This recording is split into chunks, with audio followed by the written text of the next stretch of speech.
한양 마포나루. 한강이 굽이치는 강변.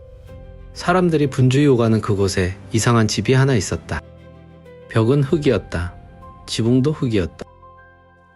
비가 오면 진흙이 흘러내렸고 바람이 불면 먼지가 날렸다. 그 안에 사는 사람은 양반이었다.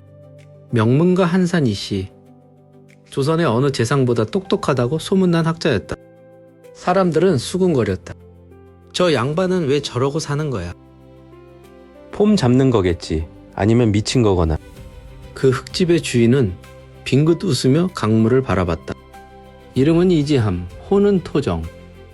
흙다미의 정자에 사는 사람이라는 뜻이었다. 그는 미치지 않았다. 다만 남들이 원하는 것을 원하지 않았을 뿐이다. 1517년 충청도 보령. 이지함은 막내로 태어났다. 집안은 넉넉했고 아버지는 관직에 있었다. 평범하게 자라 과거를 보고 벼슬을 얻고 그렇게 살 것 같았다. 그런데 14살에 아버지가 죽었다. 2해 뒤 어머니도 세상을 떠났다. 16살의 소녀는 졸지에 혼자가 되었다. 형 이집원이 한양으로 데려갔다. 먹고 자는 건 해결됐지만 소년의 마음속엔 뭔가 뻥 뚫린 구멍이 생겼다. 사람은 어떻게 살아야 하는가? 벼슬이 그 답인가?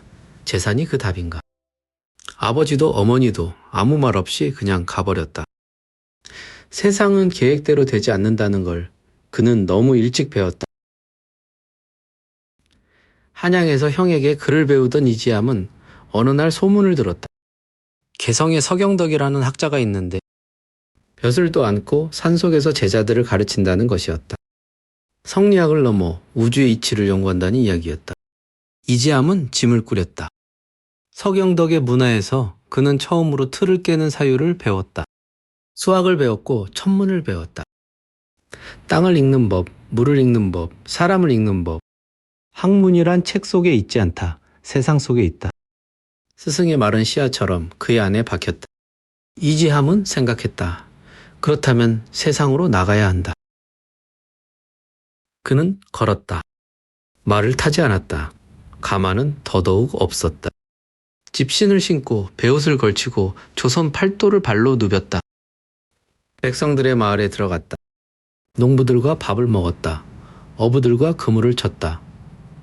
장사꾼들과 함께 장터를 걸었다. 양반이 이렇게 사는 건 당시로선 거의 충격적인 일이었다. 신분 질서가 철저했던 조선에서 양반은 상민과 어울리지 않는 게 불문율이었다. 그런데 이 사람은 거리낌이 없었다. 그는 무언가를 보고 있었다. 굶어 죽는 아이들, 세금을 못 내 집을 빼앗기는 농부들, 병이 들어도 의원 한 번 못 보는 노인들. 조선은 아름다운 나라가 아니었다. 적어도 아래에서 보면 그랬다. 이지함의 눈에 불이 켜졌다. 1547년 이지함이 30살이 되던 해 을사사화가 터졌다. 권력을 쥔 무리가 반대편 선비들을 역적으로 몰아 처형하는 사건이었다. 피가 낭자했다. 그 피 속에 이지함의 절친한 친구 안명세가 있었다. 안명세는 올곧은 선비였다. 불의를 보면 참지 못하는 사람이었다. 그리고 그 성품 때문에 죽었다. 이지함은 친구의 소식을 듣고 며칠을 먹지 않았다. 권력은 썩는다. 높이 올라갈수록 더 빨리 썩는다. 그 썩은 자리 옆에 서 있다가는 같이 죽는다. 그는 결심했다. 벼슬은 하지 않겠다. 출세는 하지 않겠다. 그 대신 백성 곁에 있겠다. 흙집은 그때부터 시작됐다. 마포 강변에 자리를 잡은 이지함은 직접 흙을 쌓아 집을 지었다. 방 한 칸, 부엌도 변변치 않았다. 끼니는 하루 한두 끼로 때웠다. 옷은 항상 베옷이었다. 사람들이 물었다. 선생님, 왜 이렇게 사십니까? 이지함이 답했다. 내가 화려하게 살면 내가 만나야 할 사람들이 내 앞에 오지 못한다. 이 한마디에 그의 철학이 담겨 있었다. 가난한 자들이 부유한 자의 집 앞에 서기 위해서는 용기가 필요하다. 하지만 흙집 앞에서는 누구나 편하게 문을 두드릴 수 있다. 토정의 집은 언제나 열려 있었다. 이지함은 특이한 사람이었다. 천문을 읽었다. 별의 움직임을 보고 날씨와 재난을 예측했다. 역하게도 밝아 어떤 터에 집을 지으면 좋고 나쁜지를 판단했다. 의학도 알았다. 가난한 이웃이 아프면 직접 약을 지어줬다. 소문이 퍼졌다. 토정 선생은 미래를 안다. 그분에게 물어보면 올 한 해 신수를 알 수 있다. 사람들이 몰려들었다. 매년 새해가 되면 수백 명이 찾아왔다. 한 명 한 명에게 사주를 풀어주자니 도저히 시간이 부족했다. 그는 결국 책을 썼다. 사주의 핵심을 정리하고 누구나 스스로 볼 수 있도록 만든 책. 그것이 바로 토정 비결이었다. 그는 자신을 찾아오는 사람들의 수고를 덜어주고 싶었다. 한 사람이라도 스스로 할 수 있도록 만들고 싶었다. 그것이 그의 방식이었다. 1573년 이지암의 나이 56. 주민들의 추천을 받아 뜻밖에도 관직에 올랐다. 포천 현감이었다. 부임한 지 얼마 되지 않아 그는 임진강을 유심히 살폈다. 수위를 보고 하늘을 보고 바람을 읽었다. 그리고 주민들에게 경고했다. 강이 넘칠 것입니다. 지금 당장 높은 곳으로 피하십시오. 사람들이 반신반의했다. 하늘은 맑았고 강은 조용했다. 그러나 이지암의 말을 믿은 사람들은 짐을 챙겨 언덕으로 올랐다. 며칠 뒤 임진강이 범람했다. 강변 마을은 물에 잠겼다. 피하지 않은 사람들은 큰 피해를 입었다. 하지만 그의 말을 따른 사람들은 모두 살았다. 소문은 전국으로 퍼졌다. 토정이 홍수를 미리 알았다고, 현감 자리에 기인이 왔다고.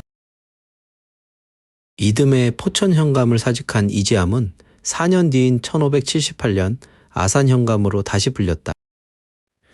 부임 첫날 그는 관할을 둘러보지 않았다. 대신 마을을 걸었다. 거리에 거지들이 넘쳤다. 굶주린 노인들이 처마 밑에 쭈그려 앉아 있었다. 아이들은 맨발로 흙을 밟고 있었다. 이지암은 돌아와 명령을 내렸다. 거린청을 세워라. 거린청, 거지들을 위한 관청이었다. 조선 역사상 전례가 없는 일이었다. 누가 거지를 위해 관청을 만든단 말인가. 관료들이 웅성거렸다. 민망하다는 사람도 있었다. 이지함은 신경 쓰지 않았다. 거린들을 불러 모았다. 일할 수 있는 사람에게는 일을 줬다. 늙고 병든 사람은 먹이고 재웠다. 관아 창고에 곡식을 꺼내 나눠줬다. 누군가 물었다. 왜 이렇게 하십니까? 이지함이 답했다. 굶는 사람이 있는 고을은 내가 잘못 다스리는 것이다. 이지함은 1578년 아산 현감 재직 중 세상을 떠났다. 나이 61. 집신을 신고 베옷을 입은 채로 관직에 있다가 눈을 감았다. 그는 부자가 되지 않았다. 높은 벼슬도 오래 하지 않았다. 역사책에 화려하게 등장하지도 않는다. 그러나 그가 남긴 것들은 지금도 살아있다. 매년 새해마다 수백만 명이 펼쳐보는 토정 비결. 대한민국 지도 위에 여전히 남아있는 지명. 마포구 토정동. 그리고 그보다 더 오래 남은 한 가지. 가난한 사람 곁에 있어야 한다는 생각. 이지함이 살았던 시대와 우리가 사는 시대는 다르다. 신분 제도도 없고 굶어 죽는 사람도 예전만큼 많지 않다. 세상은 분명 나아졌다. 그런데 한 가지는 변하지 않는다. 높은 곳으로 올라갈수록 아래가 보이지 않는다는 것. 이지함은 일부러 낮은 곳에 앉았다. 흙으로 만든 집에 살면서 집신을 신고 걸었다. 그것이 가식이 아니라는 걸 그의 삶 전체가 증명했다. 당신은 지금 어디쯤에 앉아 있는가? 그리고 그 자리에서 아래가 보이는가?